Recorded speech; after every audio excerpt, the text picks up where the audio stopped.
Hi everyone, I'm Darya Farivar, representing the 46th District in beautiful Northeast Seattle.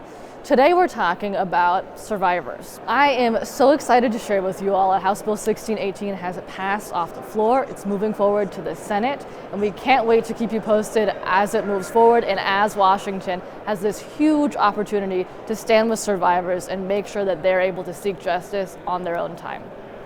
Right now, our statute of limitations is 3 years.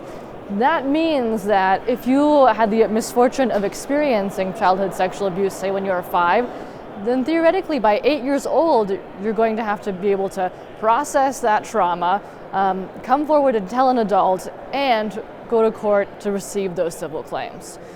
So instead of putting a limit on the amount of time survivors have to recover and process and come forward and potentially seek justice, we want to eliminate that statute of limitations altogether, and we want to do it retroactively to give all survivors this opportunity.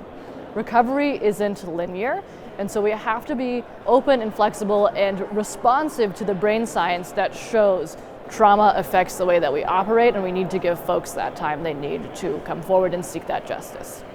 Not only are we talking about survivors of childhood sexual abuse, we're also talking about all survivors of sexual violence.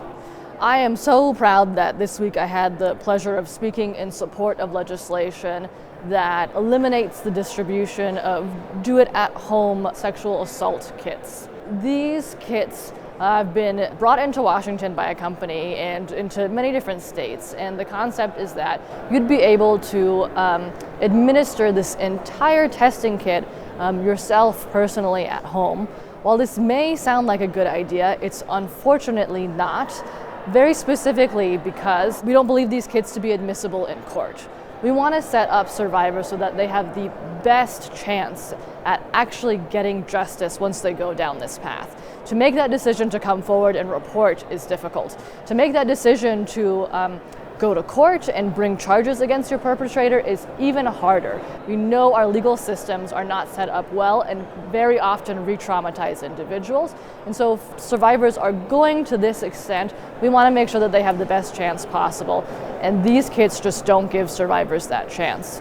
I know I personally have helped survivors after they have experienced harm. It's a very difficult situation to be in. There's a lot of different potential resources that are out there, and there are just as many things disguised as resources that unfortunately mislead people and can provide permanent damage to the case that they may one day be able to bring forward against that perpetrator and truly hold them accountable.